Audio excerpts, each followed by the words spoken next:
చంద్రశేఖరరావు గారు ఈ సభలోనే చెప్పిండు అనుకుంటా అధ్యక్ష, ఇది మొత్తము రైతుల రుణాలను ఒకేసారి మాఫీ చేయలేము, 8,000 కోట్ల రూపాయలు కావాలి, మా దగ్గర నల్ల డబ్బు లేదు అంటే ప్రభుత్వంలో లేదని వాళ్ళ దగ్గర లేదని అనుకునేవి అధ్యక్ష.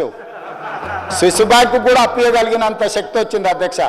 నేను అంతకుముందు ఎమ్మెల్యే అంతకుముందు ఆర్థిక మంత్రిని అడిగిన, అరే ఏడో దాసుడు కష్టం కాదు, 10 పైసలు మిత్తిస్తాం, మా ప్రభుత్వానికి అప్పి రైతులకు రుణమాఫీ చేస్తాను ఒకసారి అడిగిన అధ్యక్ష. ఇట్లనే కొన్ని దావతులు ఎదురుపడితే కొంచెం సానుకూలంగానే తల ఊపింది, కానీ మళ్ళీ బామార్దికి కోపం వస్తుందని వెనక తగ్గినట్టు అనిపించింది అధ్యక్ష.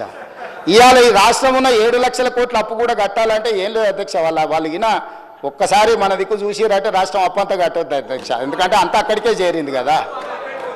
సో రైతులకు ఇవ్వడానికి 8,000 కోట్ల రూపాయలు కూడా నా దగ్గర లేవు అని చెప్పి ఈరోజు రైతుల కోసమే మేము బ్రతుకుతున్నాం, రైతుల కోసం మేము ప్రాణాలు ఇస్తాం, రైతుల కోసం మా కిడ్నీలు కూడా ఇస్తాం.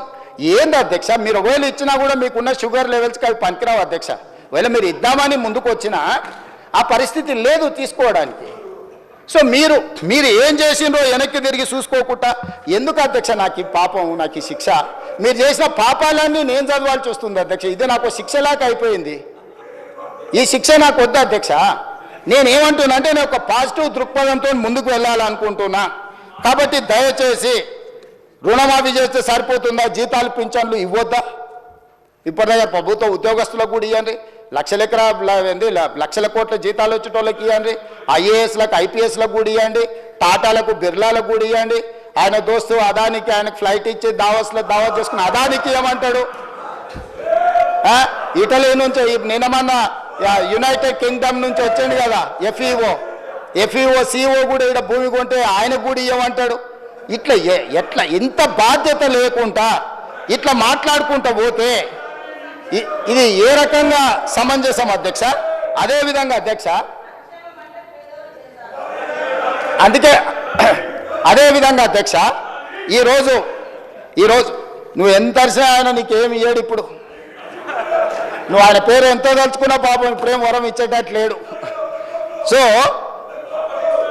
ఈరోజు అందుకే రాష్ట్రానికి వచ్చిన 100 కూడా మన స్కిల్ యూనివర్సిటీ కోసం 100 కోట్లు తెలంగాణ యువత కోసం తీసుకుంటే కడుపు మండి మాకు రాలేదని అక్కస్తోటి నానా యాగి చేస్తే ఆ పిల్లల స్కిల్ డెవలప్మెంట్ యూనివర్సిటీకి తీసుకున్న 100 కోట్లు కూడా వాపసు ఇవ్వాల్సి వచ్చింది అధ్యక్ష.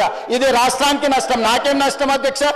నేను చెప్పిన ఇది రాష్ట్రానికి తీరని నష్టం జరుగుద్ది, రాష్ట్రానికి తీరని నష్టం జరుగుద్ది అని చెప్పిన అధ్యక్ష. అందుకోసమని ఇవాళ వీళ్ళు ఈ రకంగా మాట్లాడిండ్రు అధ్యక్ష.